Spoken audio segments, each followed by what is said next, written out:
जर तुमच्या बंदुकीमधल्या गोल्या कापल्या असतील तर विवेक शेलारला न्या, कारण की गोली का बॉल टाकतोय, बॉलच नाही टाकीत तर बॉल गोली का मारतो. पण आज होती पाडगा प्रीमियर लीगची फायनल ना, कोणाला काय काय भेटला ना, कोणी फायनल मारली आणि कोणचा 2 नंबर आला सगळा सांगतो. ब्लॉक पूर्ण बघा. आज होता आपल्या साक्षी दिदीचा साखरपुडा म्हणजे एंगेजमेंट फुल वाजत गाजत आलती ती गुरुजी. इथं साखरपुड्याचा कार्यक्रम होणार आहे, पब्लिक बघू शकता. आणि नवरी मुलीचं दोघं भाव गडबड चालू आहे त्यांची नुसती. या बाजूला शाकाहारीची सोय होती ना, या बाजूला नाही शाकाहारीची सोय, म्हणजे नुसत्या नल्या. जशा ढगान फटाकऱ्या फुटायला लागल्या तशा लोकांच्या पोटान फटाकऱ्या फुटायला लागल्या. नुसती जोर बाई, नुसती गर्दी चालू झाली. 2 मिनिटं आधी तो कोण नव्हता आणि आता बसायला जागा नाही. आपण तिथल्या कल्टी मारली ना, आलो मांडवा. आणि इकडे नवीन नवरा नवरी फोटोकारी होती, सगळी शुभेच्छा देत होती त्यांना. 10 मिनिटापूर्वी इथं बसायला जागा नव्हती ना, आता तिकडं बसायला जागा नाही. काय बोलायचं. ही जी गँग दिसते ना, की कमिंग सुनवाली गँग आहे. लवकरच यांचा पण वाजल. ही व्हिडिओ टॅग करा त्यांना, ज्यांची तुम्ही लग्नाची वाट बघता. तुम्ही लग्न करा, मी आता तुमच्या लग्नानं हल्दी ना जेवाला यो बघ कसा बिलाग लाव. चला मला आपला आणि आपल्या दोस्तांचा जेवून झालाय ना, आता आपण मारू इथल्या कल्टी. आलो डायरेक्ट पीपीएल ला निघून. आज पाडगा प्रीमियर लीग ची फायनल आहे ना, फायनल बघायला लई मजा येणार आहे ना. फायनल बघायला बघा ना कोण आलाय. असंच जर एक बॉलरला 10 जण सांगतील तर तो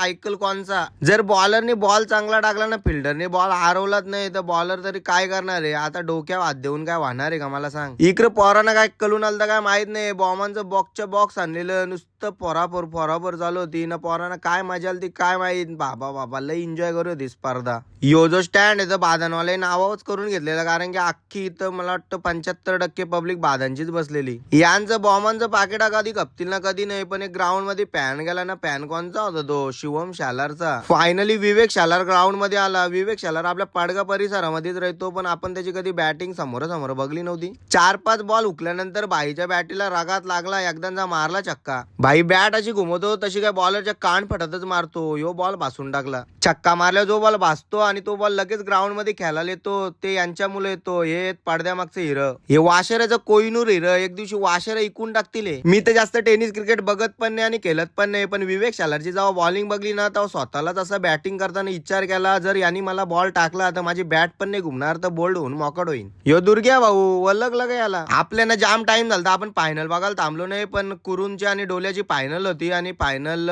डोल्यावाल्याही मारली. बेस्ट बॉलर परलेश भाऊला आणि बेस्ट बॅटर जयेश भाऊला भेटला. यंग स्टार सुजल भोईरला भेटला. मॅन ऑफ द सिरीज भेटली प्रिन्स ऑफ भिवंडी म्हणजेच विवेक शालार, पण त्यांनी डेडिकेट केली त्याच्या मोठ्या भावाला म्हणजे यतीश भाऊला. कुरुंदवाल्यांचा 2 नंबर आला आणि 1 नंबर डोल्यावाल्यांचा आला. चला फॉलो करा आणि लाईक करा. भेटूया नवीन ब्लॉग मध्ये. Bye bye.